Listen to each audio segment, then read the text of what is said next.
시청자 여러분 안녕하십니까? VOA 뉴스투데이 시작합니다. 사드 갈등에 이은 중국의 한국 경제 보복 이후 5년 만에 한국을 찾은 왕이 중국 외교부장은 사실상 미국을 견제하는 발언을 집중적으로 쏟아냈습니다. 한국을 압박해 미한 동맹의 균열을 꾀하려는 게 중국의 의도였다고 미국 내 전문가들은 분석했습니다. 첫 소식 김용교 기자가 전해드립니다. 중국의 왕이 외교부장은 한국 방문 이틀 동안 미국을 직접 언급하진 않았지만 누구나 알 수 있는 미국 비판 발언을 이어갔습니다. 我们反对以大欺小，反对恃强凌弱，反对强加于人，当然也反对干涉别国的内政。 문재인 한국 대통령을 만난 자리에서도 한국의 동맹국인 미국을 겨냥한 비판 발언과 한국의 중국 협조를 요구했습니다. 当前的国际地区稳定正在受到单边主义和强权政治的威胁，我们作为邻居，我们有必要及时的加强对话，加强合作。 왕이 부장의 이 같은 행동은 동맹 관계인 미국과 한국 사이를 떨어뜨리기 위한 중국의 노골적인 의도라는 분석이 나옵니다. 한국이 북한과의 관계를 중시하다 보니 그만큼 더 중국이 파고들 틈이 있다는 겁니다.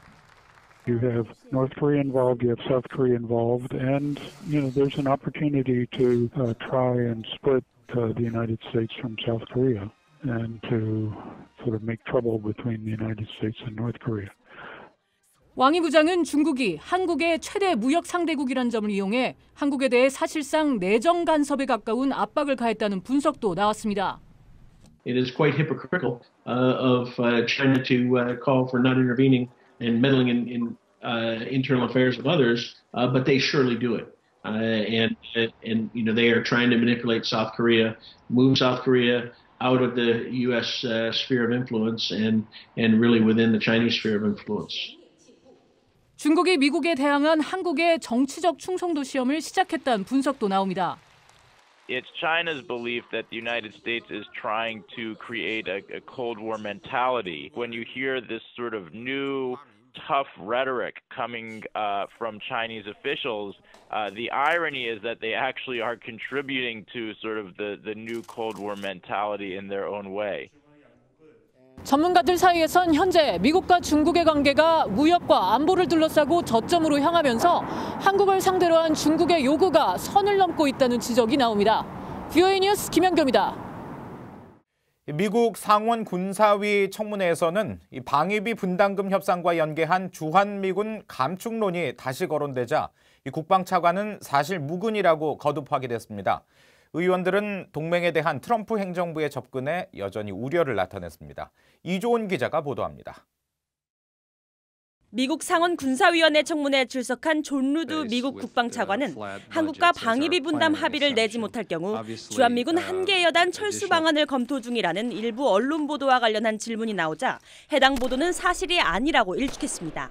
Senator, on the point you made about potentially withdrawing troops, Secretary Esper addressed that in public remarks within the last few days, stating that that is not accurate and that is not something that we are planning to do.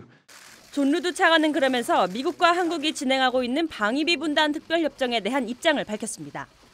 루드 차관은 미국 측의 5배 징액 요구 여부에 대해서 말을 아꼈지만 한국 측의 징액 필요성은 강조했습니다.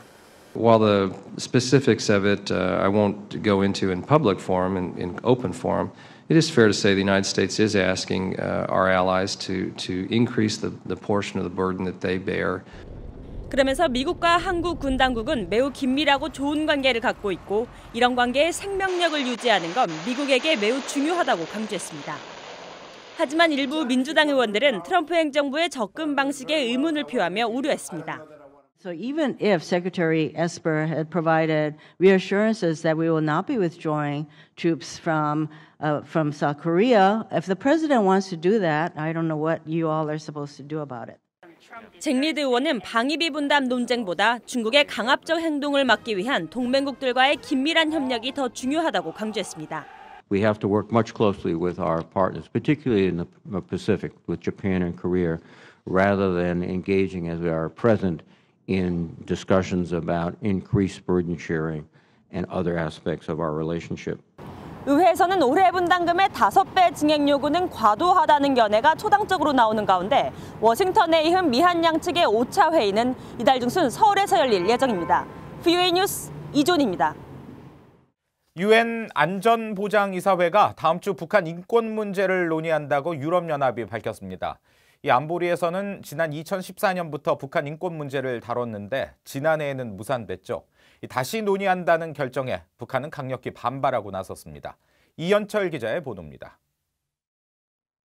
지난해 안건 채택 정족수 미달로 열리지 못했던 유엔 안보리의 북한 인권 논의가 2년 만에 다시 열립니다. 유엔 주재 유럽연합 대표부 대변인은 4일 BOA에 보낸 이메일에서 북한 인권에 관한 유엔 안보리 회의가 아직 공식 발표되진 않았지만 오는 10일 열릴 것이라고 밝혔습니다. 유엔 안보리는 2014년 유엔 북한 인권 조사위원회의 최종 보고서가 나오자 그해 12월 처음으로 북한 인권 상황을 정식 안건으로 채택했습니다. Today's meeting reflects the growing consensus among Council members and UN member states that the widespread and systematic human rights violations being committed by the North Korean government. 안보리는 이후 2017년까지 4년 연속 북한 인권 문제를 논의했습니다. 미국은 지난해 12월에도 안보리의 북한 인권 회의 개최를 추진했지만 회의 소집에 필요한 9개 이사국의 동의를 얻지 못해 무산됐습니다. 안보리의 안건 채택은 15개 안보리 이사국 가운데 9개국 이상이 찬성해야 하는데 지난해에는 북한 인권 문제 안건에 8개국만 찬성한 것으로 알려졌습니다. 인권단체들은 북한의 참혹한 인권 유린의 문제를 다루는 안보리 회의는 매우 중요한 의미를 갖는다고 말했습니다. 이러한 인권을 침해하는, 인권을 유린하는 북한 정권에 대한 경고로 볼 수도 있고 상당히 중요하죠. 북한은 거세게 반발해왔습니다. 유엔 주재 북한 대표부의 김성 대사는 4일 유엔 안보리 이사국들에게 보낸 서한에서 북한 인권 관련 회의 개최에 반대한다고 밝혔습니다. 김 대사는 북한 인권을 논의하는 안보리 회의를 또 다른 심각한 도발이라고 주장하면서 최후까지 강력하게 대응할 것이라고 말했습니다. 또 미국 주도의 안보리 논의가 강행될 경우 한반도 상황이 더 나빠질 것이라고 위협했습니다. BOA 뉴스 이현철입니다. 유엔 안보리 결의에 따른 북한 해외 노동자 송환 시한이 2주 앞으로 다가온 가운데 지금까지 10여 개 나라에서 2만 6천여 명이 송환된 것으로 알려졌습니다. 각국이 유엔 안보리 대북제재위원회에 제출한 관련 보고서에 따르면 지금까지 가장 많은 북한 노동자를 송환한 나라는 러시아로 전체 3만 명에 달하던 규모가 올해 3월 기준으로 약 1만 명으로 감소했습니다. 또 카타르와 아랍에미리트는 각각 2천여 명과 1,600여 명 규모의 북한 노동자들이 대부분 귀국했다고 보고하는 등 현재까지 적어도 11개 나라가 약 2만 6천 명을 송환한 것으로 추산됐습니다. 특히 아프리카 나라 상당수는 오는 22일 송환 시한을 앞두고 북한 대사관 등에 이달 말까지 노동자들의 귀국을 통보했다고 이 문제에 정통한 소식통이 VOA에 밝혔습니다. 이런 가운데 북한과 중국 영사당국은 최근 베이징에서 만나 북한 노동자 송환 문제 등을 논의한 것으로 알려졌습니다. 연합뉴스 등 한국 언론들은 5일 현지 소식통을 인용해 추이 아이민 중국 외교부 영사국장과 이기로 북한 외무성 영사국장이 지난 3일 베이징에서 만나 북중 제13차 영사협상을 했다고 보도했습니다. 양측은 이번 협상에서 영사협력을 강화하고 인적 왕래 편리화와 양국민의 안전과 합법적 권익 수호 등을 협의한 것으로 알려졌습니다. 또 유엔 안보리 결의가 명시한 북한 해외 노동자 송환 시한을 앞두고 중국이 북한의 편의를 봐주는 방안을 논의했을 가능성도 있다고 한국 언론들은 전했습니다. 북한 정권이 배후에 있는 것으로 알려진 해킹 조직 라자루스 소행으로 의심되는 악성 코드가 이 암호화폐 거래소로 위장해 애플의 컴퓨터 운영 체계를 공격한 정황이 또다시 포착됐습니다. IT 보안 전문 매체 블리핑 컴퓨터는 4일 이 같은 내용을 공개하고 라자루스 추정 해커들이 유니언 크립토라는 이름의 가짜 사이트를 만들어 암호화폐 차익거래 서비스를 제공한다며 투자자들에게 이용을 유도하는 방식으로 악성 코드를 유포한 것으로 확인됐다고 밝혔습니다. 악성 프로그램을 최초로 발견한 프로그램 전문가 디네시 데바도스 연구원은 이번 악성 코드가 원격 활성화되도록 설계돼 조사와 추적이 어려운 것이 특징이라고 지적했습니다. 이상으로 VOA 뉴스투데이 마칩니다. 함께해 주신 여러분 고맙습니다.